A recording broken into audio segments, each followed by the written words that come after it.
Nhớ, đó là một mùa hè đầy màu sắc cùng năm của tôi. Bố tôi tất cả đều đến đây, hào hứng nói cho tôi biết. Tôi thi vào trường trung học chính luận ở quận Lỵ. Sau đó một mặt ngu ngốc ép lên xe máy, được cha đưa đến quận Lỵ. Xe trải rẽ phải vào một cái sân xa lạ. Sau này tôi mới biết, bố mẹ vì con được đi học, tìm được một công việc mới ở quận Lỵ, thuê nhà. Sau này, sẽ từ người nông thôn thành người thành thị. Nhưng tôi mới bắt đầu. Người đàn ông nhỏ bé 1m45 mới bắt đầu phát triển. Chưa thấy con gái cao lên. Là học sinh hàng đầu trong mắt giáo viên. Là con búp bê nông thôn trong trái tim mình.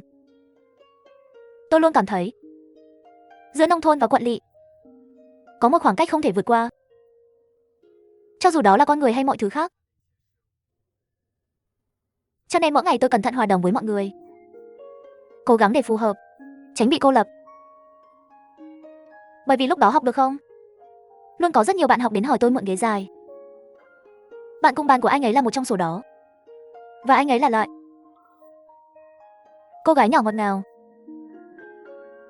Ấn tượng đầu tiên của tôi về anh ấy là tóc anh ấy rất đen, bím tóc dài, cười rất đẹp. Trong tên hắn có một chữ Tuyết. Sau khi chúng tôi gặp nhau, tôi đã đón anh Tuyết.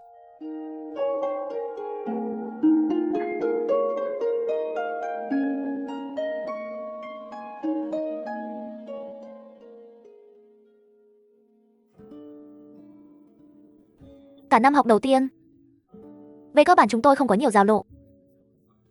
Chủ yếu là vì anh ấy cao hơn. Đứng cùng hắn, tôi luôn cảm thấy thấp kém. Lúc đó đối với tôi, ngoại trừ mỗi sáng sẽ có 50 xu cho bữa sáng, chỉ có mỗi cuối tuần về quê để tôi dọn nhà mới. Thị trấn đối với tôi là một khu rừng xa lạ. Dừng xe qua đường cũng phải tìm tôi rất lâu. Cô biết không, kỳ thi cuối kỳ đầu tiên, hai chúng ta mới coi như là âm dương sai lầm có một lần. Giao tiếp chi tiết hơn. Lúc đó, chúng tôi được chia thành cùng một phòng thi. Chỉ có hai chúng ta là giống nhau, bạn học. Sau kỳ thi đầu tiên, tôi quên mất thời gian thi sau. Đi hỏi anh ta mấy giờ chiều thi. Hắn thuận miệng nói 4 giờ chiều rồi, cảm ơn. Sau đó tôi nhớ nhầm rồi. Này, kỳ thi Dương Thư Hàm là 2 giờ chiều. Tôi nhớ nhầm rồi. Hắn nhớ nhầm rồi. Và tôi không biết gì về chuyện này cả. À, sau khi về nhà ăn cơm xong, ngủ đến 3 giờ rưỡi. Đóng gói đồ đạc khi thức dậy, chậm rãi đưa đón trong thành phố xa lạ. Có rất nhiều xe mà tôi không thể gọi tên, chạy qua trước mắt tôi. Xa như cuộc sống của tôi. Hình như định mệnh sẽ không xuất hiện trong cuộc sống của nhau. Khoảng 4 giờ sáng, tôi bước vào trường học, bước vào phòng thi, tôi đột nhiên phát hiện ra Tuyết đâu? Tôi giới thiệu xem mặt, số nhà là phòng thi của tôi, đúng vậy. Lúc này giáo viên giám thị đi tới, hỏi tôi tại sao tôi không bắt đầu kỳ thi. Tôi nói, đây là ngày mấy, bạn đang thi môn nào vậy? Hắn nói, lớp 3, thi hóa học. Tôi bị lừa. Xin lỗi giáo viên tôi đi nhầm phòng thi rồi. Tôi quay lại. Chế nước mắt, dưới sự che giấu mạnh mẽ của tôi không trốn thoát được. Cầu thang thâm quyến sáng lên, chạy trốn như một tên trộm. Tôi hiểu. Tuyết đã nói dối tôi. Em lỡ thi rồi. Tôi ghét Tuyết. Ghét từ trái tim. Người đàn ông trẻ con. Trên đường chạy trốn vẫn còn tắc nghẽn xe cộ. Và tôi yếu đuối, từ lâu đã đặt cả đời tương lai trong lòng. Tất cả đã được lên kế hoạch. Tôi sẽ bị sa thải vào tháng tới. Sau đó đến công trường tìm một công việc chuyển gạch. Là mấy năm làm việc kiếm ít tiền về quê cưới vợ. Đời này tôi một mình mấy mẫu đất mấy con bò. Sau đó sống cuộc sống nông dân cả đời. Nếu may mắn, có thể một nhà văn họ You sẽ tìm thấy tôi, viết một cuốn sách, sống trong thế kỷ 21. Đi bộ. Tôi ngẩng đầu lên, quay đầu lại, đột nhiên phát hiện Tuyết vẫn lặng lẽ đi theo sau lưng tôi. Không phải nhà bạn ở đằng kia sao? Theo tôi làm gì? Xin lỗi. Giờ anh phải làm gì? Chờ bị sa thải. Tất cả là do anh. Có phải anh đang mong tôi bị đánh không? Tôi không muốn anh bị đánh. Tôi cũng không muốn anh bị sa thải. Khi hắn nói câu này, sắp khóc rồi. Nhìn thấy anh ta như thế này, tôi có một lần giải tỏa. Được rồi, đừng khóc nữa. Tôi không trách anh. Tôi đi đây. Đừng theo tôi. Mấy ngày nữa tôi đến văn phòng chủ nhiệm lớp. Thông báo vào bảng điểm. Tôi rõ ràng là người đầu tiên đến đây, nhưng giáo viên chủ nhiệm lại cố tình bỏ tôi sang một bên. Cho đến khi gửi xong cho mọi người, mới nghiêm mặt đưa cho tôi phiếu điểm của tôi. Tôi nhìn phiếu điểm. Ngôn ngữ không điểm. Tôi đến từ 10 tuổi đầu tiên, ngay lập tức rơi xuống hơn 200 mét. Chủ nhiệm lớp nói với tôi, này, học kỳ sau bạn không cần đến đâu. Tốt nghiệp rồi. Tôi cúi đầu không dám nói. Nước mắt rơi xuống đất. Trần Kim Đan bị cọ sát trong tay tôi. Tôi đã ra khỏi văn phòng. Tuyết đang đợi tôi bên ngoài. Giáo viên nói gì? Hãy để chúng tôi không đến vào học kỳ tới. Làm sao có thể? Tôi đã nhờ bố tôi cầu xin cô giáo rồi. Giáo viên đồng ý không sa thải bạn. Thật đấy. Không tin, bạn về hỏi bố bạn đi. Lúc đó tôi vẫn còn thì thầm trong lòng. Nếu bố tôi biết tôi thi tiếng Anh, nó đã làm gãy chân tôi rồi. Nhưng khi tôi về nhà, bố tôi không đánh tôi, chỉ là hung tôi vài câu thôi. Sau đó gọi cho chủ nhiệm lớp. Tôi không biết họ nói về cái gì. Điều duy nhất rõ ràng là tôi là người thành phố này. Có thể tiếp tục đi. Sự oán giận đối với anh Tuyết cũng biến mất. Có lẽ là may rủi, biết không phúc. Tân Nguyên nhớ chuyện lớn đầu tiên, đi theo ghi chú của Chen, bạn cùng bàn mới của tôi. Hóa ra là anh Tuyết. Chào bạn, bạn cùng bàn mới. Tốt cái gì? Tài khoản lần trước vẫn chưa thanh toán cho bạn. Được rồi. Người lớn của bạn có rất nhiều. Tôi mời cậu ăn sáng cả tuần. Cái này. Xin lỗi. Một bông tuyết là được. Không để bạn tiêu nhiều tiền hơn. Từ ngày thứ 2, mối quan hệ của tôi với tôi đã phát triển nhanh chóng. Tính cách của tôi cũng bởi vì sự xuất hiện của tuổi dậy thì đã thay đổi rất nhiều. Cũng từ từ biết rất nhiều thứ. Biết rồi, một số người sẽ đánh nhau sau giờ học. Một mảnh rộng lớn. Biết rồi, một số người hút thuốc. Bên trong nhà vệ sinh luôn là mây mù. Biết rồi, một số người sẽ đến quán cà phê internet chơi game, thậm chí thức cả đêm. Biết rồi, một số người sẽ yêu nhau, mới tạo thành góc gió hoa tuyết nguyệt. Còn tôi thì sao? Cũng lần đầu tiên bị người ta đưa đến quán net chơi game. Tiến bộ kiu kiu. Còn ngu ngốc nhìn thấy đứa trẻ ngoan bên cạnh học sinh ngoan. Xem ở đó, người lớn bị cấm xem phim người lớn. Tôi lúc đó tôi chỉ cần nhìn một cái là gầy và đỏ mặt. Não trống rỗng. Nhìn cũng không dám nhìn. Nhưng lại không nhịn được. Thật tò mò nhìn trộm một cái. Dù sao, ngày hôm đó, toàn thân tôi đều chóng mặt. Tôi bắt đầu nhận thấy những điều thiêng liêng và nổi loạn trong tình yêu. Tôi bắt đầu chú ý đến những gì đang diễn ra trong lớp. Những câu chuyện tình yêu. Tôi bắt đầu nhận thấy cơ thể cô gái, nó thực sự khác với con trai. Chú chó thích đọc tiểu thuyết lãng mạn, và tôi thích chơi game. Mặc dù phí internet lúc đó khá rẻ, nhưng tôi vẫn phải tiết kiệm tiền ăn sáng mỗi ngày. Vào cuối tuần, lên đến quán cà phê internet để nói chuyện trong 3 giờ. Và một lần, tôi bị anh Tuyết bắt được rồi. Dương Thục Hàm, sao anh lại không ăn sáng? Xịt, tôi tiết kiệm tiền đi quán net chơi game đây. Vậy bạn cũng không thể không ăn sáng được. Nếu không bạn đến nhà tôi chơi vào cuối tuần. Bố mẹ tôi tối mới về nhà bạn có máy tính. Máy tính có thể chơi game. Phải, nếu bố tôi phát hiện ra. Nói đi. Cứ nói là anh đến đây để nói cho tôi bài tập. Tôi không ngờ. Thì ra một cô gái ngoan như anh ta cũng có thể nói dối. Cuối tuần, theo thỏa thuận giữa tôi và anh Tuyết, tôi đã đến khu phố của nhà anh ấy. Đối với một người dân làng như tôi, lúc đó chỉ có 6 tòa nhà, cũng đã là một thế giới khác rồi. Tôi cố hết sức để che giấu sự tự ti và tội lỗi. Tôi luôn cảm thấy mọi người xung quanh đang nhìn tôi. Và giây tiếp theo nhìn lên, tôi đã thấy Essie xác nhận quần áo thường xuyên, đứng bên cạnh những bông hoa. Áo sơ mi trắng, áo giáp ngựa nhỏ màu tím nhạt, quần dài màu đen, đề nghị tóc dài hơi ẩm ướt. Chắc là vừa gội đầu xong. Ngay cả khi trò chơi lúc đó lại hấp dẫn tôi. Nhìn thấy người khác giới cùng tuổi như vậy, trong lòng tôi vẫn còn một số điều không thể nói ra. Khác thường. Tôi theo anh Tuyết lên tầng 4. Cẩn thận bước vào cửa nhà họ.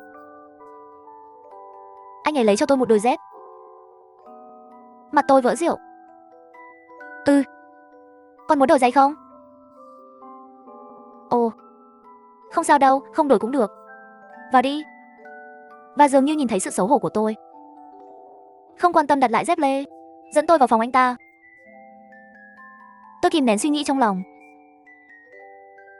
Lần sau khi bạn đến nhà anh ấy, hãy nhớ mang một đôi vở mới. Dưới ảnh hưởng của tôi, điểm của Essie từ mức trung bình trở thành người da trắng trước tuổi. Và điểm số của tôi bị ảnh hưởng bởi sự lãng phí. Từ 10 tuổi, điều chỉnh đến cùng cấp độ với anh ta. Tôi bắt đầu viết hướng dẫn trò chơi vào sổ tay. Bắt đầu xem bọn côn đồ đánh nhau, trở thành một phần của đám đông. Tôi bắt đầu đi học. Bắt đầu mở các loại tiểu thuyết. Bắt đầu viết bài tập. Bắt đầu theo dõi chuyện phiếm của người yêu. Bắt đầu cuộc nổi loạn của chính mình. Thế thôi. Chúng tôi học lớp 3 rồi. Tôi cảm thấy mình đã trưởng thành. Mỗi tuần đều đến nhà anh học chơi game. Mối quan hệ với anh ấy tự nhiên cũng mơ hồ. Bắt đầu nói những lời trước đây dè dặt không dám nói. Bắt đầu để lại tin nhắn trong không gian của anh ấy, đừng quên tôi. Bắt đầu gửi trái cây bình an cho nhau. Chúng tôi biết mật khẩu QQ của nhau. Thậm chí trả lại QQ của chúng tôi lập lại một đám cưới. Sau Giáng sinh, dưới sự khiêu khích của các bạn học khác, trái tim mùa xuân của tôi cuối cùng cũng lấy hết can đảm viết một bức thư tình cho anh Tuyết. Sau giờ học, tôi lén nhét thư tình vào tay anh ta. Chỉ nhút nhát bỏ chạy. Sau khi về nhà, tôi cảm thấy bất an, ăn uống mất tập trung, không có bài tập. Chỉ hy vọng ngày hôm sau sẽ đến nhanh thôi. Các anh nói đi, rốt cuộc là người viết thư tình nhút nhát, hay là người viết thư tình rất nhút nhát? Thật không dễ dàng vượt qua đêm đó. Ngày hôm sau đến trường, tôi đã tìm thấy Tuyết dường như không có gì thay đổi. Ví dụ như buổi tối trong lớp nói chuyện với tôi về bài tập, nói về những thứ có không, như thể chuyện hôm qua nó chưa bao giờ xảy ra, làm cho lòng dũng cảm trong trái tim tôi biến mất. Cả ngày anh không nói nên lời, vô dụng. Cho đến khi mặt trời lặn, kết thúc tiết học cuối cùng. Mất mát, tôi đóng gói xong cặp sách. Khi chuẩn bị về nhà, Tuyết đột nhiên gọi tôi lại. Dương Thạc Hàm. À, nếu không, hôm nay tôi sẽ đưa bạn về nhà. À, không, đưa tôi về nhà. Mày cái gì? Được không? Được.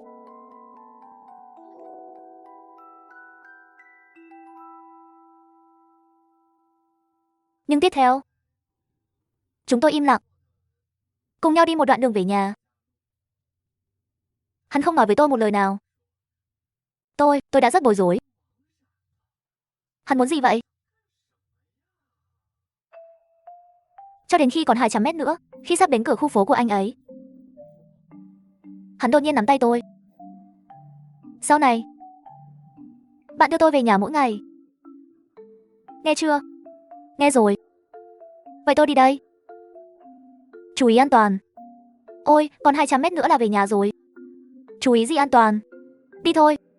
Hắn nói xong và thả tay tôi ra. Cũng không quay đầu lại, nhảy về nhà. Tôi nhìn bóng lưng anh ta, không ngừng được. Đầu chóng mặt cũng về nhà. Tối hôm đó anh Tuyết gửi tin nhắn nói. Tôi nói hôm nay có một tên ngốc cuối cùng cũng dũng cảm một lần. Nó vẫn còn trên bảng tin của tôi. Giao ước với tôi 3 chương. Thứ nhất, đừng làm tôi tức giận. Thứ hai, không được gần gũi với những cô gái khác. Thứ ba, mặc dù bạn thích chơi game, nhưng bạn cũng phải học tập chăm chỉ. Thứ tư, chúng ta phải cùng nhau cố gắng thi vào trường trung học trọng điểm của tỉnh. Ngày thứ hai bên nhau bắt đầu. Huyên sẽ mang bữa sáng cho tôi mỗi sáng. Tôi nói, điều này có khiến bạn tốn quá nhiều tiền không? Hắn nói tôi là bạn gái của anh. Đồ ngốc. Trong vài lớp học, tôi do dự rất lâu. Bí mật nắm tay anh ta dưới bàn học.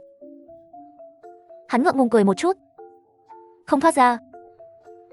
Trong lớp toán đó, tôi không nghe một lời nào.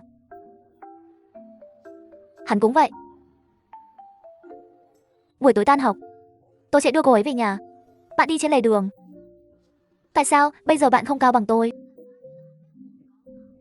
Nên tôi đi xuống. Bạn đi lên trên để chăm sóc khuôn mặt của bạn. Cứ như vậy, sau này mỗi khi chúng ta đi bên đường, luôn luôn tôi đi lên, hắn đi xuống. Mặc dù sau này chiều cao của tôi đã vượt qua anh ấy rồi, cũng không thay đổi. Cùng nhau không lâu là sinh nhật của tôi. À, nhưng những đứa trẻ như tôi lớn lên ở nông thôn, không có khái niệm về những thứ như sinh nhật. Chỉ có khi bố tôi chợt nhớ ra, sẽ vỗ vào cổ tôi và nói, hôm nay 14, khi tôi bằng tuổi bạn. Này, Căn Tuyết nói, vậy tôi muốn tổ chức sinh nhật cho bạn.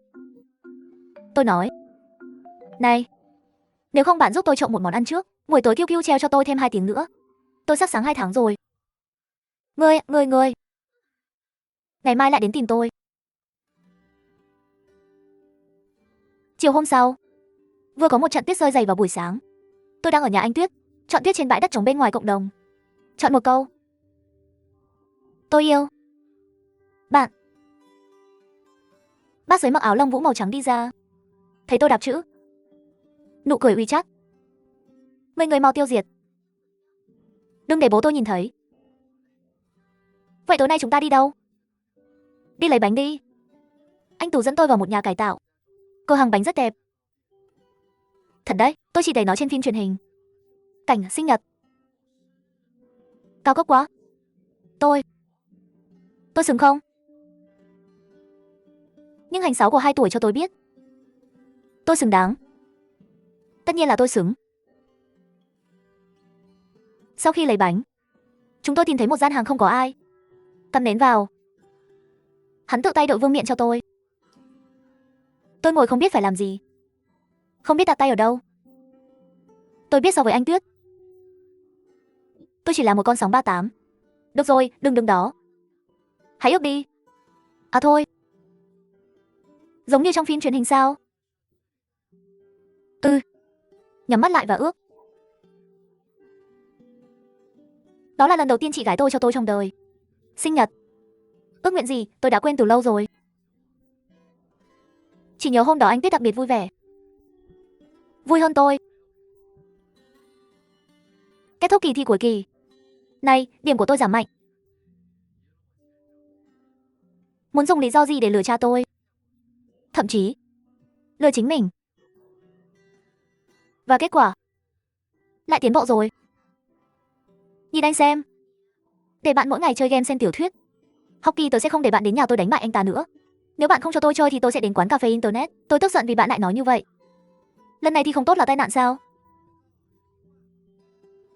Học kỳ tới tôi nhất định sẽ học tập chăm chỉ. Không miễn cưỡng tin tưởng bạn.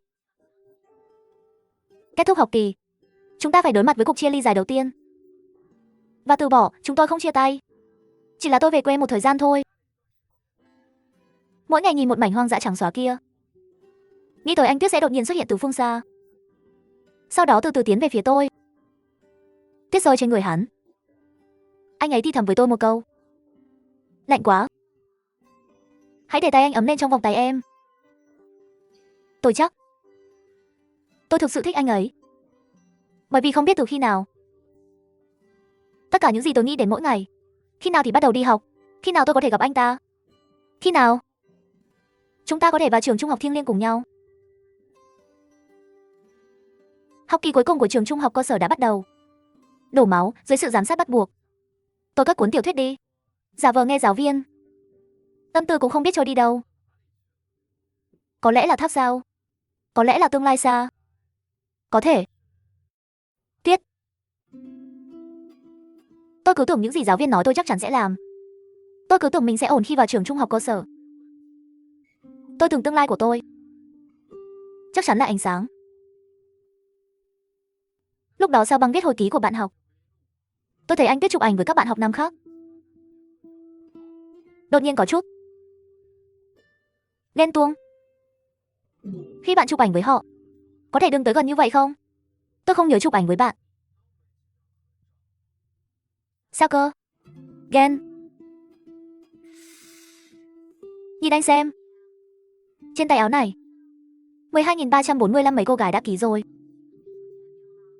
Ngươi còn dám nói ta? Mỗi lần đến nhà tôi, cậu đều chơi game. Bạn nhìn lại album ảnh trong không gian của bạn. Lưu ảnh của ai? Tôi mới biết. IC luôn rất cẩn thận ăn cắp cho tôi. Món ăn treo QQ, không gian nâng cấp.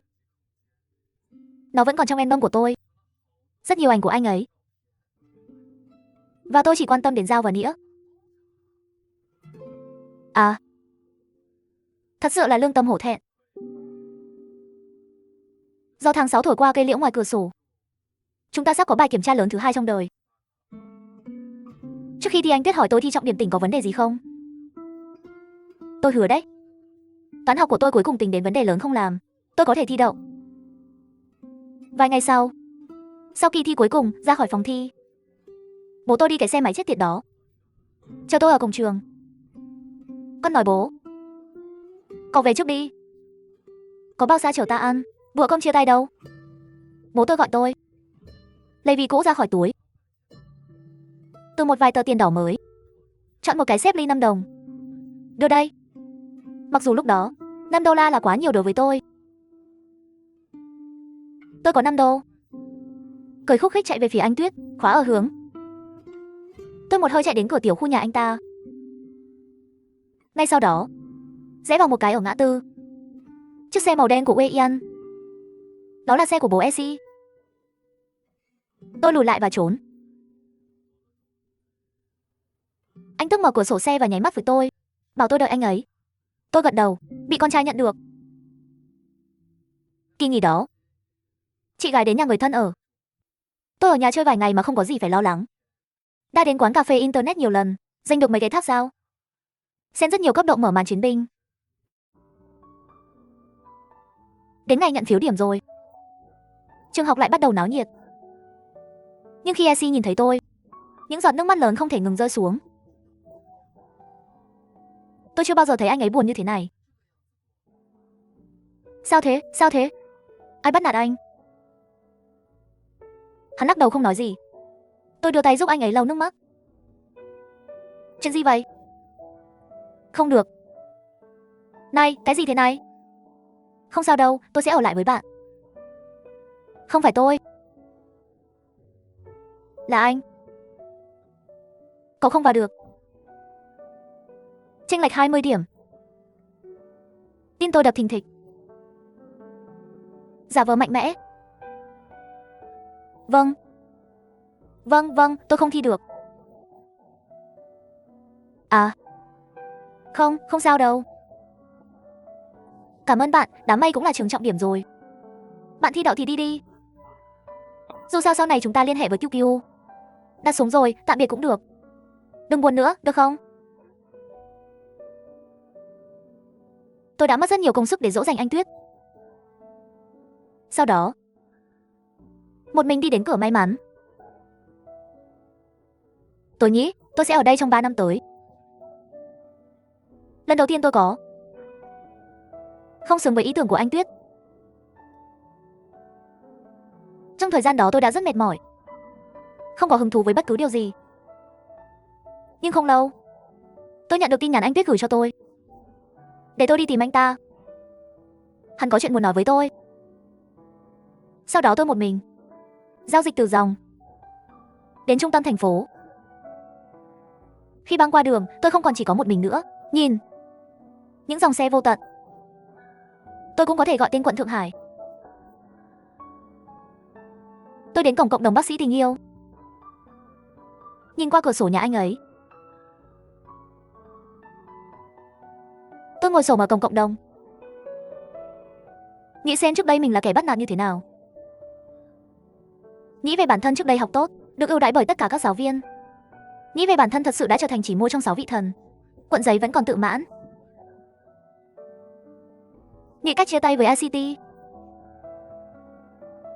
Nghĩ nếu khóc, có thể bị hắn nhìn thấy không? Tự hỏi liệu tôi có giống như cậu bé nghèo trong phim truyền hình, bị một cô ăn mặc đẹp chỉ vào nói: ngươi không xứng với con gái ta. Sau 20 phút, chị gái nhân dép đi ra gặp tôi. Tôi có rất nhiều suy nghĩ, niềm tin phức tạp, đang nghĩ xem tương lai của tôi sẽ đi về đâu. Mà anh ta lại không nhịn được cười chạy về phía tôi. Tôi cũng phải ở lại quận 1 đi học. Bố mẹ tôi đồng ý rồi. Không. Tại sao? Thẩm Chu không đuổi được. Ở lại quận. Ôi, xa nhà quá rồi sao? Và tôi không muốn sống ở trường. Này. Xin lỗi. Tôi đã liên quan đến bạn. Không, tôi không muốn đi. Tôi đang tìm hiểu. Hóa ra anh Tuyết lại gặp lại một lần nữa. Tôi biết anh ấy phải vì tôi mới không ngừng cầu xin cha mẹ hắn phải ở lại huyện Ấn Trung học đọc sách.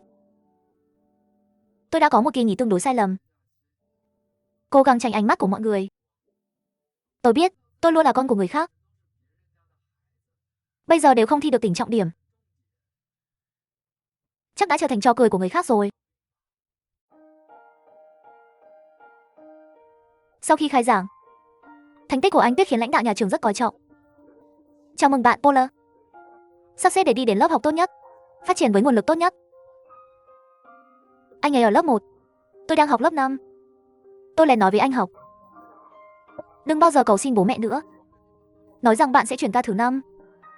Như vậy thì tôi phải thi 985 trước đã, lại bỏ học để đi thi đại học cơ sở cho bạn, mới có thể trả lại tình yêu này. Sau khi lên trung học, hai chúng ta lại có thể đi học về cùng nhau. Một ngày tan học, Tuyết nhét một lá thư vào tay tôi. Tôi nghĩ vậy. Có phải là thư tình viết cho tôi không? Mở ra xem gọi cho tôi. Là thư tình người khác viết cho anh ta. Viết gì vậy? Em mơ thấy anh đi về phía em. Sau khi tỉnh lại mong ước mơ này trở thành hiện thực. Được. Cậu thích mơ mộng thì cứ mơ đi. Cậu đã có giấc mơ này, đã bị tôi nghiền nát và ném vào thùng rác rồi. Sáng hôm sau, người Aceton mang cho tôi một bữa sáng và một lá thư. Trong lòng không có những lời hóa mỹ, chỉ có những lời dặn dò và những tưởng tượng về tương lai. Tôi nhớ ông ấy bảo tôi ăn cơm ngon, học tập chăm chỉ, sau này phải cùng nhau thi vào cùng một thành phố, cùng một trường đại học. Đi. Thành phố tốt nhất là Tây An, bởi vì hắn thích. Tuyết, tin có bạn trai nhanh chóng lan truyền. Mọi người đang bàn tán, Ngô Quan tiểu tử thối kia rốt cuộc có ma lực gì, có thể khiến một người ưu tú như anh Tuyết phải lòng. Và tôi đang nghĩ, sinh nhật của Tuyết sắp đến rồi, nên tặng cô ấy một món quà sinh nhật kiểu gì. Tôi nghĩ đi nghĩ lại, nhìn cái trong túi tôi, cấp 10 đô la, kết thúc ở một quầy hàng nhỏ, giảm giá nửa ngày với gì. Đã mua một chuỗi vòng tay nhỏ với hạt trắng hồng. Sau đó, rất nghiêm túc viết cho anh ấy một bức thư tình. Trong thư tình có một câu nói, tôi viết tên là lời nói có hiệp ước với trái tim tôi. Ngôn ngữ và bản dịch là một nụ cười trong mắt bạn, mọi hành động, tất cả làm tôi động lòng. Tan học vào ngày sinh nhật, anh ấy xấu hổ và lấy nó từ tôi. Quà tặng và thư tình. Sau đó tôi đưa anh ta đến cổng khu phố. Và để tôi đợi một chút. Nửa tiếng nữa, hắn cầm cái túi xuống, kéo tôi một cách bí ẩn đến góc không người của khu phố. Cái gì? Thật bí ẩn. Bánh ngọt cho bạn. Sinh nhật cậu sắp qua rồi. Chưa bắt đầu đâu. Tôi lén cắt một miếng nhỏ mà không nói với mẹ tôi. Ăn cho bạn trước. Tôi nhìn vào bên trong túi mắt. Đây là một miếng nhỏ, đúng là 1/4. Được rồi. Bạn nhanh lên ăn mừng sinh nhật đi. Nếu không bố mẹ bạn lại lo lắng. Cô ăn một miếng thì tôi sẽ đi. Tôi ăn.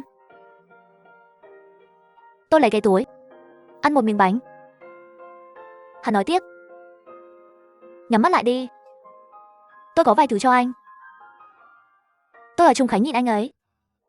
Nhắm mắt lại. Đoán xem anh ấy muốn tặng tôi thứ gì đó. Rồi giây tiếp theo, hắn đột nhiên tiến lại gần tôi, ôm eo tôi. Tôi ngạc nhiên mở mắt. Nó vùi đầu vào lòng tôi, ôm tôi thật chặt, nhút nhát và im lặng. Đen mờ bên ngoài cộng đồng, qua những chiếc lá vào góc này. Thời gian lần đầu tiên đứng yên vì chúng ta. Tôi tưởng cuộc sống sẽ bình yên như vậy. Hạnh phúc cứ trôi đi. Chúng ta sẽ học xong trung học cùng nhau vào đại học. Sau đó tốt nghiệp, công việc kết hôn đầu trắng. Nhưng không lâu, chiều nay tôi gọi đến văn phòng vì chủ nhiệm lớp. Hắn không nói một lời. Có một giáo viên khác trong văn phòng. Giáo viên lớp 12 tuổi. Hắn rất hung dữ, rất nghiêm túc nói với tôi. Cô đang yêu anh ta. Tôi muốn phủ nhận, nhưng lại nghĩ đến chuyện giữa hai chúng ta thật sự là quá gần. Giáo viên chắc đã biết từ lâu rồi. Cho nên tôi liền kiên trì ấn một tiếng. Lúc đó chủ nhiệm lớp của tôi biểu cảm trên mặt đặc biệt kỳ lạ. Như cười nhạo, như tức giận và như tự hào. Dù sao thì anh ta cũng vỗ vào cổ tôi 2 cái. Không buộc tội tôi yêu. Hay là lần trước tôi chỉ đạt 80 điểm trong bài kiểm tra tiếng Anh hàng tháng. Giáo viên chủ nhiệm của anh Tuyết thì khác. Bắt đầu xuất khẩu cho tôi. Ta nói rất nhiều lời khó nghe. Nói gì? Con nhỏ không học tốt, tâm trí không đặt trên con đường đúng đắn. Sau 10 tuổi anh Tuyết thì Bắc Kinh thi Thượng Hải. Tương lai Nam Kinh tươi sáng. Và điểm của tôi càng kém. Cứ tiếp tục như vậy sớm muộn gì cũng sẽ hủy diệt hắn. Trong miệng hắn, tôi dường như đã trở thành một tội nhân không thân rắn. Buộc mẹ làm gái mại dâm, hại người khác. Tôi đáng chết. Tôi cúi đầu, không dám phản bác một câu. Nhưng ngay lúc này, Tuyết đột nhiên đẩy cửa xông vào. Tôi đã ở bên anh ấy, sao vậy? Sau đó kéo tôi rất mạnh. Đi ra ngoài. Lúc đó cô giáo bị lừa. Bạn học bị lừa. Tôi cũng bị lừa. Trong mắt mọi người, kể cả tôi, anh ấy luôn là một cô gái tốt bụng, dịu dàng. Bình thường rất ít khi nói to. Và lần này anh ấy đã làm điều đó cho tôi. Lớn tiếng chống lại chủ nhiệm lớp của anh ấy. Sao anh ta có thể nói vậy với cô? Không sao đâu, vậy sau này chúng ta hãy giữ thái độ thấp nhé. Không cho thành thật đi loạn là được rồi. Bị anh Tuyết làm ầm ĩ như vậy, chuyện lớn rồi. Phụ huynh hai bên lần lượt được gọi đến trường để nói chuyện riêng. Tôi được yêu cầu viết giấy bảo hành để chia tay. Tôi đã đồng ý. Bố tôi không đánh tôi, mà là lại nói với tôi: đừng trì hoãn cô gái. Cuối cùng cũng có kết thúc. Trong nhà tôi 10 mấy mét dưới tòa nhà phức hợp. Chiếc xe đậu đó đầy cao đối với tôi. Chiếc xe nhỏ màu đen đắt tiền và uy nghiêm. Tôi thấy anh Tuyết cố chấp buông tay bổ nó ra. nhìn về hướng tôi đang ở. Và lúc này, bố tôi cũng vặn cái ga của cái xe máy chết tiệt của hắn. Quá ồn ào. Về lên núi. Tình yêu tiếp tục nói. Chỉ là, cầu xin cha mẹ bắt đầu mỗi ngày đưa cậu đến trường. Chỉ còn một mình tôi mỗi ngày đi trên lề đường. Bữa sáng hàng ngày không bị hỏng. Tiếc vì em, đặc biệt kết bạn tốt trong lớp chúng tôi, chỉ để mang bữa sáng cho tôi. Tôi cũng muốn hiểu rồi. Dù sao đi nữa, vẫn phải học tập chăm chỉ trước. Đao là 6 vị thần của tôi, nhưng tôi cũng phải bổ sung từng đao một trước đi. Cuối cùng tôi đã tìm lại được trạng thái học tập. Hạ xuống trình độ cũng dần dần biến thái. Sau khi chuyển thành luyện vàng ngầm, chúng tôi nghĩ cách có thể có nhiều thời gian tiếp xúc với nhau hơn. Chị gái nói muốn kéo tôi đi học buổi tối thứ 3 cùng nhau. Nếu cha mẹ hỏi thì nói đi. Tôi rất muốn học. Trong trường hợp bình thường, thời gian tự học buổi tối thứ 3 sẽ trở thành thời gian chúng ta hẹn hò một mình. Chúng tôi thích mặc áo khoác có mũ, cúi đầu xuống và trượt ra khỏi cổng trường theo tiếng đi bộ. Chúng tôi thích tiêm bi-ba, nắm tay không mục đích, đi khắp các đường phố của thị trấn này. Tôi kể cho anh ta nghe câu chuyện về con quái vật vĩ đại, nói về Illidan, Tarzan Sashi, Kiana. Tôi đổi nick Q thành Nguyệt, trở thành bộ xương nhỏ. Anh ấy đổi thành Nhạc và trở thành êu. Hắn nói lúc ở nhà cũng từng thử chơi dao. Nã ba, bây giờ có thể đánh được máy tính đơn giản rồi. Tôi nói đợi đến cuối cùng, chúng ta mỗi người mua một cái máy tính. Đặc biệt muốn mở tháp dao đen. Bạn hỗ trợ cho tôi. Hắn nói có. Tôi hỏi An An, ai thích nghe bài hát nào nhất? Hắn nói thích nghe bài hát của Chu Truyền Hùng. Và tôi thích nhất lúc đó lời bài hát Mì Lắp.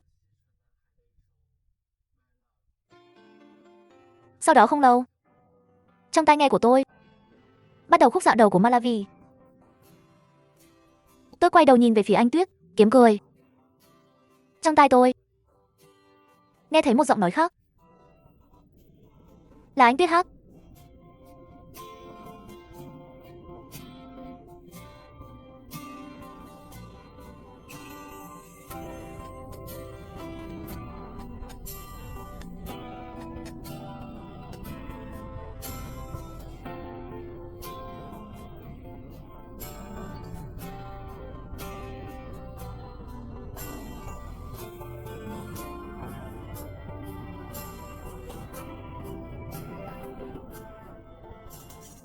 Ngày mai sẽ sớm qua thôi. Đêm Giáng sinh, Tuyết lại tổ chức sinh nhật cho tôi. Vẫn ở trong gian hàng nhỏ trước đó. Tôi hỏi anh Tuyết, cô thích gì ở tôi? Tôi cũng nói, không, chỉ nhớ chuỗi. Có một lần bạn nói chuyện với tôi không hiểu gì cả.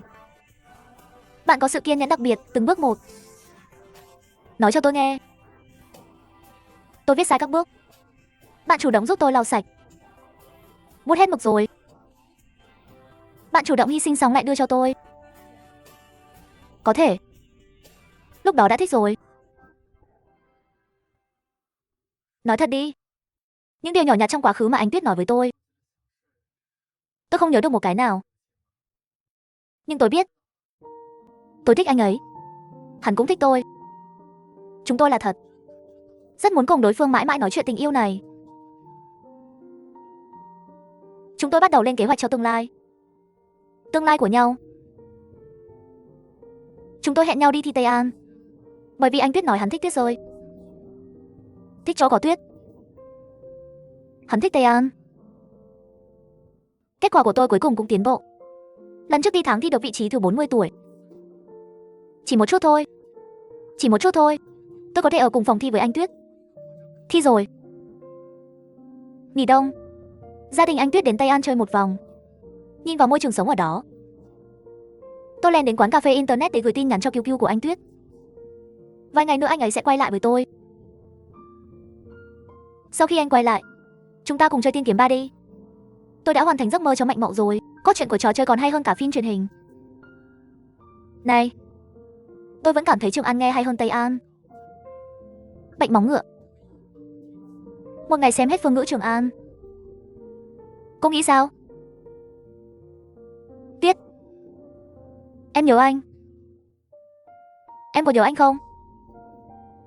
Nhớ anh rồi. Sau khi Tuyết về, cảm thấy hình ảnh của Tiên Kiếm 3 quá đơn giản. Chỉ cần chơi với tôi Tiên Kiếm 4, tôi sẽ thao tác. SC làm cố vấn quân sự của tôi. Chúng tôi dùng 2 ngày cuối tuần để tham quan đền Tiên Kiếm. Kết thúc gần đây, Tuyết đỏ mắt nhìn phụ đề ngẩn người. Tôi nghĩ trong lòng, Vân Thiên vào cuối cùng tuyệt vời như vậy. Một mũi tên bắn nổ tung Quỳnh Hoa. Vậy tại sao không đi lễ hội mà đã cướp lại Hàn Jin Sơ? Chị hai đột nhiên hỏi tôi, nếu bạn là Vân Thiên hả? Cậu sẽ làm gì? Vậy đương nhiên là tôi đến lễ hội ma để cướp lại bạn. Ồ, tôi nói cướp Hàn Linh Sơn. Không, hắn nên đi tìm Liễu Mộng Mộng trong 19 năm đầu tiên. Nhưng người ta đã đợi cả 100 năm rồi. Ngươi căn bản không hiểu Vân Thiên hả? 19 năm là đủ dài rồi. Cô không hiểu gì cả, Han Ji Sơ. Sau này tôi sẽ nghĩ tôi không hiểu gì cả, và Lee Sơ vẫn không hiểu cô ấy. Năm thứ nhất sắp kết thúc. Hơn nữa hỏi tôi học văn hay học vấn. Mọi người xung quanh tôi, kể cả bản thân tôi cũng muốn có bằng cấp. Chỉ có anh Son chắc chắn có thể nói với tôi. Họ không hiểu anh. Tôi nghĩ bạn phù hợp với nghệ thuật tự do. Mặc dù cuối cùng chúng tôi đều chọn khoa học. Bởi vì lúc đó chỉ cần bạn chọn nghệ thuật tự do. Chủ nhiệm, tôi sẽ làm công việc tư tưởng cho bạn hết lần này đến lần khác. Cho bạn biết lợi thế việc làm của khoa học là bao nhiêu. Sau đó coi thường nghệ thuật tự do là vô dụng. Mãi đến nhiều năm sau tôi mới phát hiện ra, thì ra thứ tôi luôn thích là chữ viết. Đam mê là lịch sử. Ở đây, chính trực. Tuyết đã sớm nhìn ra rồi. Cũng chỉ có một mình hắn nhìn ra. Có một chuyện xảy ra trong thời gian đó. Một ngày nọ, bố tôi đột nhiên nói với tôi, hắn muốn lái taxi, kiểm tra bằng lái xe và chứng chỉ thành viên. Tôi biết anh ta biết lái xe, máy kéo chạy khá thành thạo. Nhưng nghiên cứu văn bản cho anh ta có trình độ học vấn thấp. Chắc là khó hơn lắp ráp máy kéo. Tôi đã nói chuyện này với anh Tuyết rồi. Anh ấy nói rất chắc chắn. Tôi nghĩ bố cậu sẽ vượt qua. Làm sao có thể? Hắn biết chứ cũng không có. Là một câu hỏi được không? Cứ nhìn đi. Anh ấy chắc chắn sẽ vượt qua. Tôi cả với anh. Quen đi, các người không thể nào thắng được tôi. Nhưng điều làm tôi ngạc nhiên là lần này bố tôi rất nghiêm túc. Không biết chữ to, cứ ôm 2 quyển sách dày kia mà chết.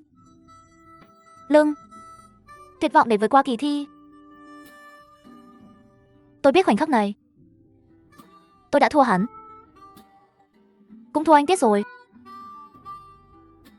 Bố tôi đã vượt qua kỳ thi, nhưng để trả tiền đặt cọc cho taxi, hắn đã bán cái mà ông tôi nuôi. Cùng tôi từ nhỏ chơi đến lớn lão ngưu. Vậy là bố tôi đã thuê xe, trở thành tài xế taxi. Tôi thường nghĩ hắn cưới con bò già đó đang gạ gẫm. Sau khi Tuyết biết, nghiêm túc hỏi tôi muốn Uber, biển số taxi. Tôi đã nói với anh ta, tôi nghĩ có rất nhiều taxi trên đường phố. Làm sao có thể xe của bố tôi sẽ bị ông ấy chạm vào một cách tình cờ như vậy? Đến rồi, thật là kịch tính. Viết chuyện. Nhưng tôi thực sự đã đánh giá thấp sự nhàn rỗi của anh Tuyết, và đánh giá thấp sự kịch tính của cuộc sống.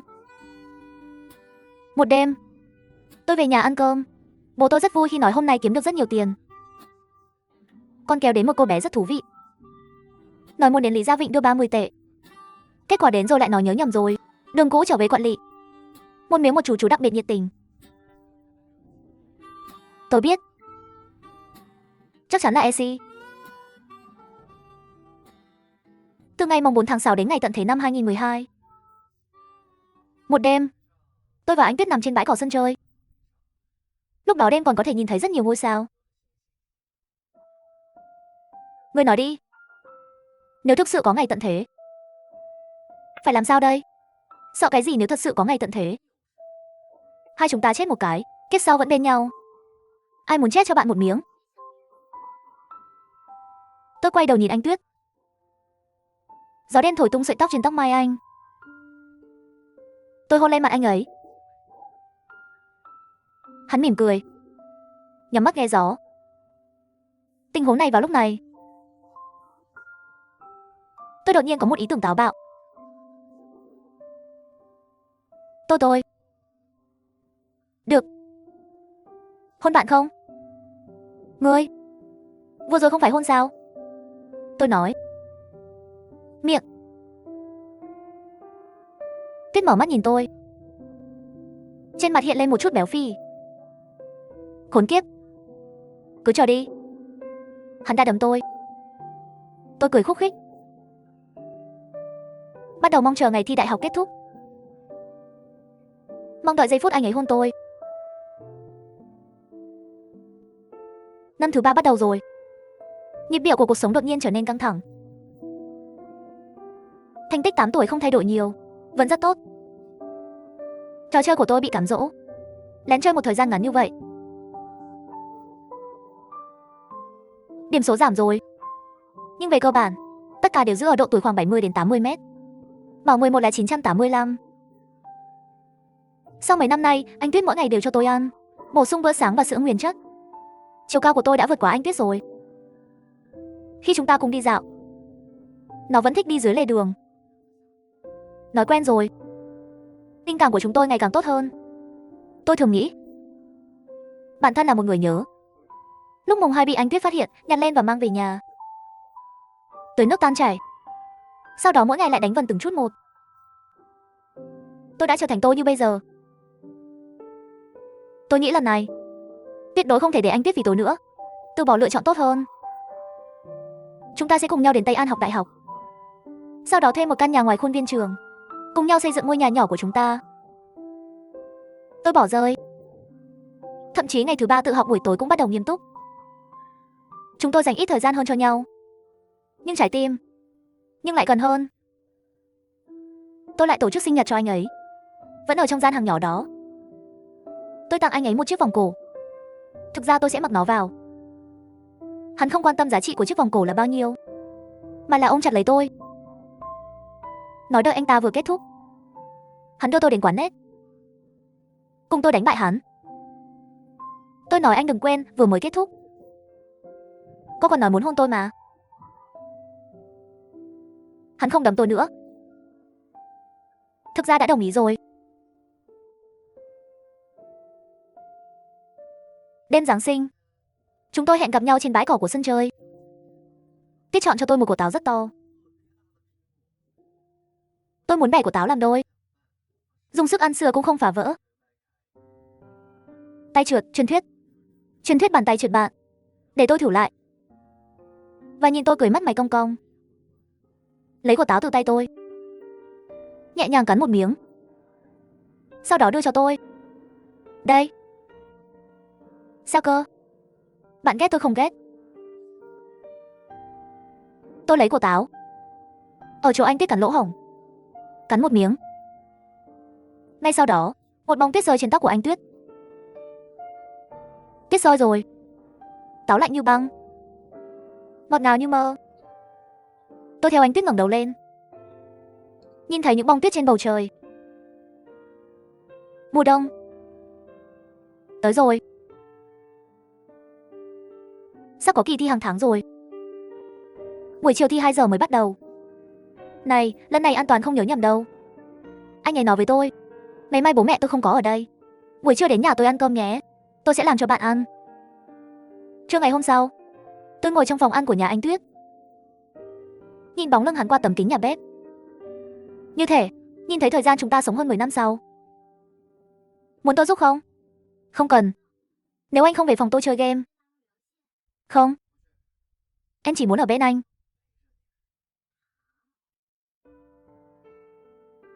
Năm đó anh Tuyết làm cho tôi một món trứng trắng tỏi tây. Đặt năm của trứng. Tại sao bạn lại niêm phong nhiều trứng như vậy? Phát triển cơ thể cho bạn. Sau này phải bảo vệ tôi. Điều đó là cần thiết. Tôi sẽ bảo vệ cô. Này, bạn có biết chuyện đội Trung Quốc giành chức vô địch gần đây không? Không biết. Sao cơ? Bạn chơi thác sao mỗi ngày? Không biết nhiều như tôi. Do đạp 2 cuộc thi toàn cầu lần thứ 2. X là nhà vô địch. Đã là lần thứ 2 rồi. Tôi chỉ biết anh ta đang nói về ồ. Nhưng có lẽ ít người biết chơi. Bây giờ tất cả đều đi chơi Liên minh huyền thoại rồi. Ước tính sau này sẽ là thế giới của Liên minh anh hùng. Vậy sau này có cơ hội, chúng ta cùng nhau đến hiện trường xem trận đấu nhé. Được. Nhưng tất cả phải đợi đến khi cao rồi mới nói. Anh Tuyết nhai chậm nuốt nhìn cơm nướng của tôi. Khoảnh khắc đó, tôi có một thứ không thể diễn tả bằng lời. Hạnh phúc. Tôi nhìn thấy tương lai của chúng ta. Sau bữa ăn, anh Tuyết bảo tôi về phòng anh ta ngủ một lát. Lần này tôi không có hứng thú, bởi vì tôi đang mang một đôi tất mới. Tôi nằm trên chiếc giường nhỏ của anh ấy với anh Tuyết. Mọi thứ trong phòng đều có mùi của hắn. Tôi nhắm mắt lại. Tuyết ôm mặt tôi, một tấc vuốt ve. Tôi nghĩ anh Tuyết nhất định đang nghĩ đây là cậu bé lớn của tôi. Tôi sẽ chạm vào anh ta và nhìn anh ta. Và tôi đã có một giấc mơ. Casimon, có một cô gái tên Essie đang nằm trên một chiếc thuyền nhỏ, trôi trên biển, không bao giờ vào bờ. Đêm qua lại có một trận tuyết rơi dày đặc. Một thế giới trắng xóa. Tôi kéo cằm nhìn chằm chằm ra ngoài cửa sổ. Viết câu hỏi lớn cuối cùng, tôi vẫn không viết được. Tôi vẫn còn rất nhiều việc phải làm với Cao. Sau khi thi xong, hai chúng ta đi quán mì ăn uống ở hẻm nhỏ ăn cơm. Tôi cho một miếng thịt bò vào bát của anh ta. Bạn ăn đi. Ngươi ăn đi. Vậy ta ăn, ngươi ăn. Ăn cơm xong chúng ta đi làm gì vậy? Đi chụp ảnh đi. Tôi lấy trộm máy ảnh của bố tôi. Mày không sợ bị bố mày phát hiện đâu. Tôi dùng thẻ nhớ rồi. Bố tôi sẽ không biết đâu. Ăn xong khoảng 10 giờ trưa. Tôi học đại học mấy ngày liên tiếp, nhuộm trắng cả thị trấn. Chúng tôi tản bộ bên đường. Tôi nhìn vào những chiếc xe đang đi qua. Chú ý đến thương hiệu và thương hiệu của tính khí. Chúng ta đi đâu đây? Tôi nhớ, gần đây hình như có một con đường vừa mới sửa xong. Không có khung cảnh xe nào cũng đẹp, có thể chụp ảnh. Tôi dẫn Tuyết vào ngõ nhỏ. 7 rẽ 8 rẽ qua hàng dãy nhà dân. Đến con đường vừa sửa xong. Bạn đoán xem tôi đã chuẩn bị quà sinh nhật gì cho bạn không? Không phải sinh nhật tôi còn mấy ngày nữa sao? Bạn đã sẵn sàng nhanh như vậy rồi. Đúng vậy, tôi đã chuẩn bị trước rất lâu rồi. Ôi, đoán xem. Bóng đá không phải MP3. Không, có phải là thư tình không? Thư tình năm nào cũng có. Đồ ngốc. Không đâu. Chuẩn bị cho tôi một bộ câu hỏi thực sự cho kỳ thi tuyển sinh đại học phải không? Đoán đúng rồi. Thật sự, đương nhiên là nói dối bạn. Đến lúc đó anh sẽ biết. Đúng như tôi mong đợi. Trên đường không có xe. Chỉ có một vài người lái xe của tôi. Một mình trong tuyết. Tôi đứng yên tại chỗ. Cậu làm gì vậy? Kéo tôi chơi với tuyết đi. Vậy cậu nắm chặt tay tôi, cẩn thận một chút. Ôi, chạy đi, chạy đi. Tôi cố gắng kéo anh Tước chạy, để làm cho anh ấy hạnh phúc. Tôi làm gì cũng được. Trưa hôm đó chúng tôi trượt tuyết đánh bóng tuyết. Đổi thành người tuyết. Cả hai đều chơi mệt mỏi mới nhớ ra chụp ảnh. Lại đây nào. Chúng tôi chụp ảnh. Đến rồi. 3, 2, 1. Ôi, nhìn vào ống kính đi. Đừng nhìn tôi. Mắt đều bay rồi còn nhẹ răng. Tôi nghĩ hai chúng ta như vậy rất đẹp.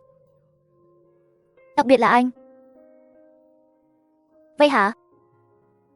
Được rồi. Vậy bạn chụp ảnh cho tôi nhé. Tiểu Tiên cảm thấy cảnh tuyết thật sự rất đẹp, như một bức tranh mực yên tĩnh.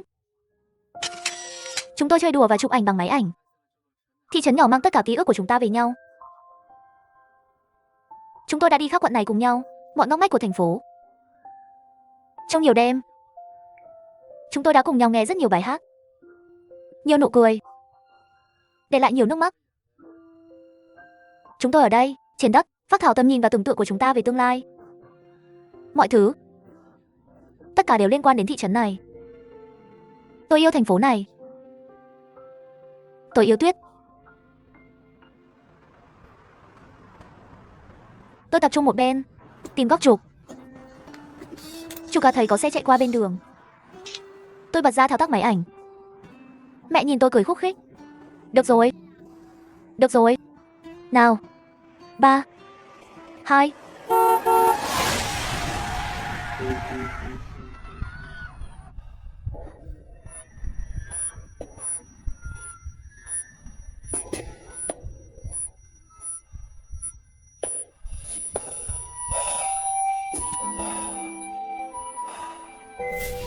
Chào bạn, bạn cùng bàn mới. Sau này. Đầu tiên của bạn mỗi ngày. Không được trả sát nghe không? 2. Nhìn anh xem. Để bạn mỗi ngày chơi game xem tiểu thuyết. Học kỳ tôi sẽ không để bạn đến nhà tôi đánh bại anh ta nữa. Nhắm mắt lại đi. Tôi có vài thứ cho anh đây. Cùng nhau sao vậy? Nhớ em rồi, nhớ em 19 năm đã đủ lâu rồi. Bạn không biết gì về việc tiêu tiền. Đừng để bố tôi nhìn thấy. Ai muốn chết cùng ngươi? Hắn chết rồi. Mùa đông tuyết rơi năm 2012. Vay. Tuyết rơi rồi. Lại đây nào. Chúng tôi chụp ảnh. Được rồi.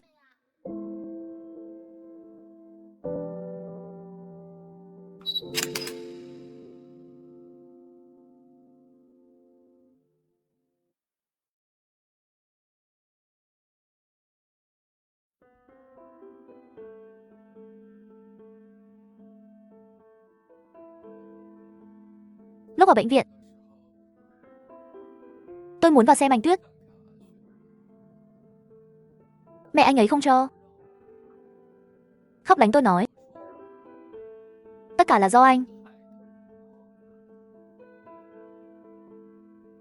Tôi vừa khóc vừa lặng lẽ gật đầu.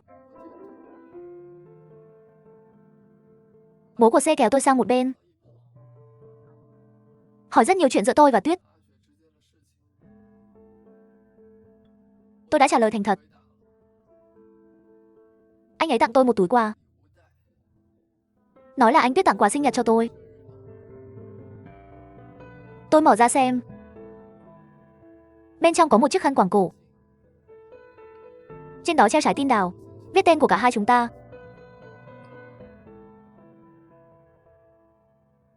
Sau đó tôi ngủ ở nhà một tuần. Ngoài ăn uống, không nói nhiều. Bố tôi hỏi tôi nghĩ gì. Tôi nói tôi không biết. Tôi không biết. Tôi không biết.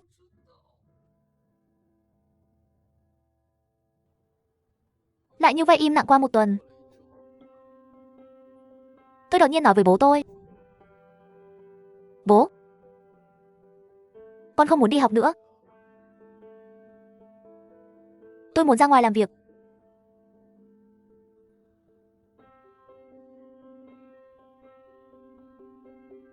Bố tôi sau khi nghe xong vô lực trải ra trên ghế sofa. Đột nhiên già đi rất nhiều. Mẹ tôi ở bên cạnh không ngừng khuyên tôi khai sáng cho tôi. Bố tôi bỏ đi mà không nói một lời. Sau này tôi không biết anh ta chạy qua bao nhiêu mối quan hệ. Bạn đã cúi đầu chào mọi người bao nhiêu lần rồi? Từ bên trong bệnh viện, tạo ra một trường hợp giả. Giúp tôi mở trường tiểu học. Hắn không nói gì khoa trương. Chỉ cần nhét cho tôi một cái thẻ. Nhẹ nhàng nói một câu. Trong thẻ có 3.000 tệ.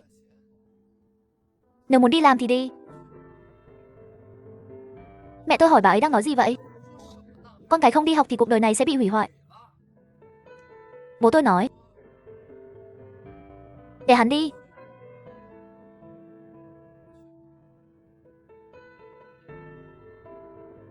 Tôi nhìn thẻ ngân hàng trên bàn. Gật đầu không nói gì. Tôi nghĩ. Quá khứ, cuối cùng tôi đã để cho người đàn ông nuôi tôi lớn lên này thua cuộc. Tôi đã hỏi rất nhiều người. Cháu anh Tuyết được chôn ở quê rồi. Tôi một mình ngồi xe đến ngồi. Tìm rất lâu mới tìm được hắn. Tôi nói. Quà sinh nhật tôi nhận được rồi. Ngủ ngon đi. Tôi xuất hiện. Tôi để lại một ghi chú ở nhà, nói đừng đến tìm tôi. Sau đó đến ngân hàng rút ra 3.000 tệ trong thẻ, mua vé xe đi Tây An một mình. Đây là tôi lớn thế này, lần đầu tiên rời khỏi thị trấn nhỏ này. Tôi từng nghĩ thị trấn là tất cả của thế giới. Mai đến sau khi rời đi tôi mới phát hiện ra thị trấn chỉ là một cái hang kiến. Và tôi chỉ là một con kiến nhỏ trên thế giới này. Tôi đeo cặp sách, mang theo khăn quàng cổ anh Tuyết dệt cho tôi và ảnh của cô ấy. Bắt đầu một hành trình mới trong cuộc đời. Hoặc là đi lang thang. Sau khi xuống xe buýt, tiền của tôi bị trộm. Chỉ còn hơn 100 tệ để ăn. Tôi đã đi tìm rất nhiều việc. Gửi tờ rơi làm búp bê, thuê bán thời gian, máy admin nằm trên ghế công viên. Tôi không hiểu nữa. Tại sao mùa đông ở Tây An có thể lạnh hơn xe hơi nhiều thế? Tôi chỉ muốn tìm một nơi ấm áp để qua đêm.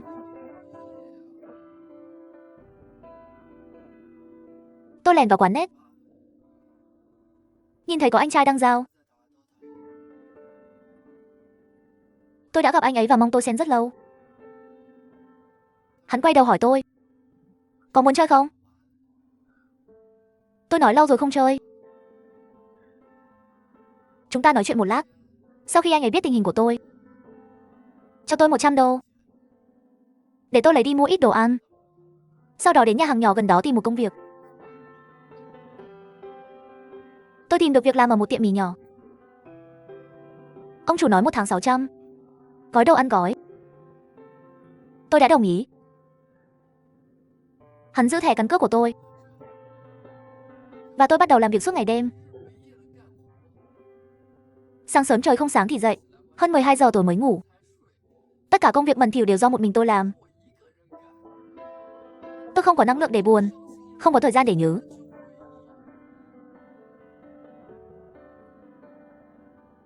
Tôi đã gọi cho bố tôi và nói, bố, em có việc rồi. Mọi thứ đều ổn. Đừng lo cho tôi. Sau đó, tôi đã làm điều đó trong 1 tháng trước khi tôi hiểu trái tim của ông chủ này đen đến mức nào. Tôi không chịu nổi nữa. Trong một đêm, tôi đã lấy hết tiền trong ví của ông chủ, lấy lại chứng minh thư của mình, thoát khỏi vòng mặt. Tôi lấy tiền trộm, mua một cái điện thoại cũ, có một tấm thẻ. Tin thấy vào ở khách sạn nhỏ vài ngày. Phòng không có cửa sổ. Tắt đèn đi.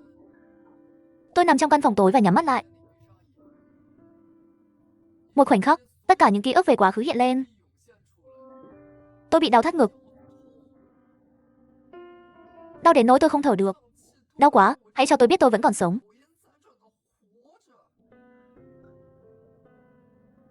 Sao tôi vẫn còn sống? Mọi người đang khuyên tôi quay lại. Đi học đi. Sống tốt. Nhưng tôi không nghe lời khuyên. Tôi nghĩ, nếu như hôm đó tôi thèm ăn một chút thì tốt rồi. Chị gái sẽ đi nấu ăn cho tôi. Tôi nghĩ, nếu hôm đó tôi bị chiếc xe đó đưa đi trước, tin thấy là được rồi, hắn sẽ chậm lại. Tôi nghĩ, giá mà hôm đó tôi ngu hơn một chút, Tiết sẽ đến dạy tôi. Tôi nghĩ sẽ tốt hơn nếu đó là tôi. Nhưng không phải tôi.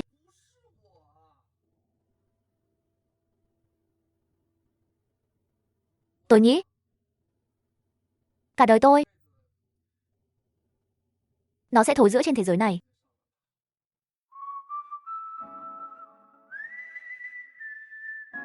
Tôi đến quán nét gọi Dota, ăn trộm mấy con tôm. Nghĩ đến chị gái nói sau này muốn chơi với tôi. Anh ấy nói sẽ hỗ trợ cho tôi. Tôi bắt đầu nghe bài hát của Chu Truyền Hùng. Bắt đầu im lặng. bắt đầu mơ hồ. Tôi bắt đầu hút thuốc.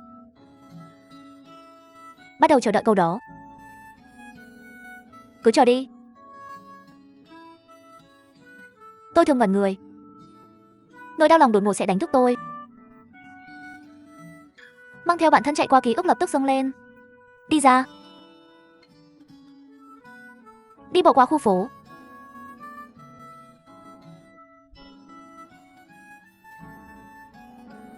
Bởi vì thường xuyên lên mạng ở quán net đó. Tôi quen ông chủ rồi. Bắt đầu làm quản trị web. Hầu như chỉ làm ca đêm. Lại sống sót.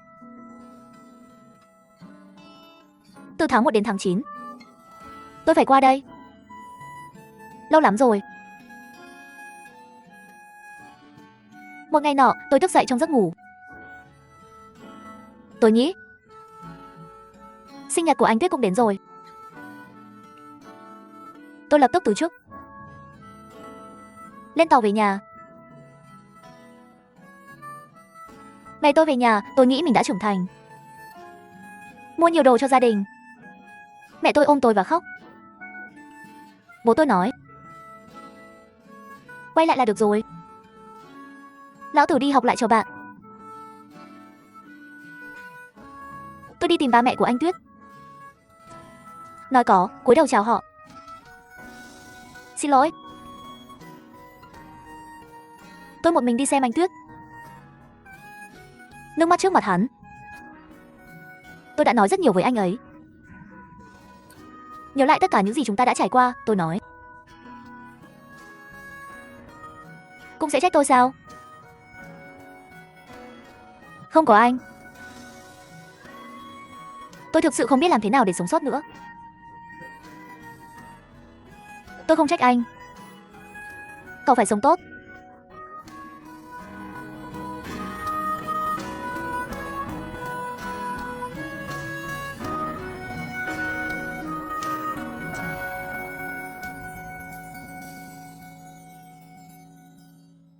Sau này,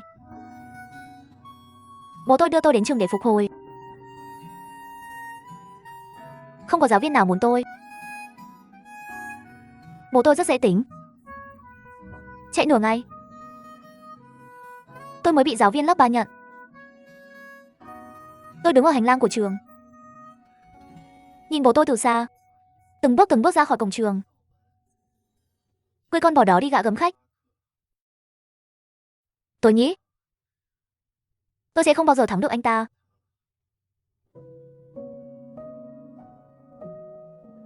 Tôi bắt đầu đi học một mình. Không ai sẽ mang bữa sáng cho tôi nữa. Tôi thường đứng trước cổng khu phố của nhà anh Tuyết. Tưởng tượng, giây tiếp theo, vai tôi sẽ bị vỗ. Tôi quay đầu lại là có thể thấy anh Tuyết đang cười với tôi.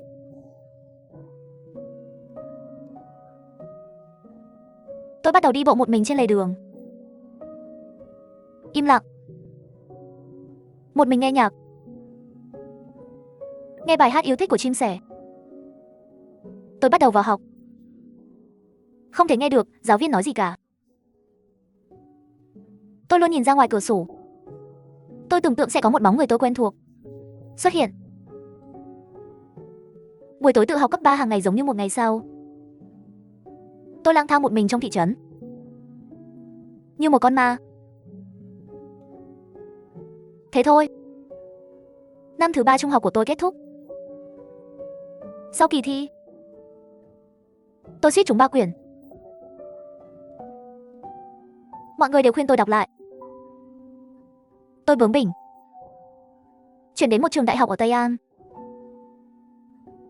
Trước khi rời khỏi đây, ta lại một lần nữa đến trước mặt anh Toàn nói cho hắn biết tôi vô dụng. Tôi là rác rưởi. Nhưng tôi thực sự không thể học được gì cả. Nhưng tôi muốn đến Tây An. Tôi muốn gặp thành phố anh muốn đến. Bạn yên tâm. Chờ tôi học xong đại học, trở về thị trấn tìm một công việc. Mỗi ngày đều đến gặp bạn, canh các bạn. Chào tôi về. Được chứ? Chờ tôi quay lại. Này Chia, bố tôi muốn đưa tôi trong chiếc taxi chết tiệt của anh ta. 500-600 kem đường. Hắn đưa tôi và mẹ tôi đi cùng đến cổng trường đại học. Đối mặt với học phí cao, anh ấy không vỗ cổ tôi, chỉ hỏi một câu thôi: đi ra ngoài, chăm sóc bản thân nhé, sống tốt. Mẹ tôi nói hôm đó bố tôi lái xe về nhà trên đường khóc lóc. Ông ấy chưa bao giờ thấy bố tôi như thế này. Tôi cũng lần đầu tiên biết thì ra người đàn ông này đã thắng tôi nhiều lần như vậy. Còn khóc nữa. Đại học ở Tây An. Tôi đang bối rối. 4 năm. Tự nguyện rơi. Một mình. Ăn một mình. Một mình nói chuyện. Một mình hút thuốc. Ngoài ký túc xá, không tham gia bất kỳ hoạt động xã hội nào. Sao tôi lại biến thành thế này? Tôi không tìm thấy câu trả lời. Thói quen đi bộ mỗi tối vẫn không thay đổi được. Như trước. Không có điểm đến. Mai đến hơn 12 giờ đêm mới về nhà. Tôi vẫn thích đi bộ trên đường. Tôi thường mơ thấy anh Tuyết. Sau đó không muốn thức dậy từ giấc mơ. Tôi vẫn sẽ bị đau thắt ngực đột ngột. Lúc đầu rất đau đớn. Sau này bình thản chấp nhận. Nhưng sau đó bắt đầu mong đợi. Thật không may, tần suất điều chỉnh ngày càng thấp. Tôi tự nhiên nếu khi trời tối trước mưa, khi đêm yên tĩnh, buồn hơn là chết. Có bạn giới thiệu đối tượng cho tôi. Có cô gái chủ động tỏ tình với tôi. Có người nói với tôi quên đi quá khứ, bắt đầu một cuộc sống mới đi. Nhưng làm sao tôi có thể quên được quá khứ với anh Tuyết? Tôi chỉ có thể đắm chìm trong hiện tại mà tôi tự ý xây dựng. Thực tế, đóng cửa chính mình. Mỗi lần đi gặp anh Tuyết, tôi sẽ kể cho anh ấy rất nhiều câu chuyện. Sau khi anh ấy đi, tất cả những câu chuyện thú vị xảy ra trên thế giới này.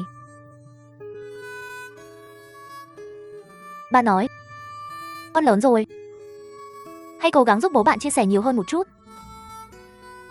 Nhưng tôi biết, tôi không chỉ là một người bạn trai tồi, cũng là một đứa con không hiếu thảo. Tôi là niềm tự hào lớn nhất của họ. Nhưng tôi đã tự tay phá hủy niềm tự hào lớn nhất của họ. Năm này qua năm khác, không ai chủ động tổ chức sinh nhật cho tôi nữa. Tôi tốt nghiệp đại học, tìm việc làm, đắp tường ở khắp mọi nơi, bị bắt nạt, di chuyển trong xã hội. Thời gian như một bức tường đen, tiếp tục đẩy tôi về phía trước, lấy đi rất nhiều.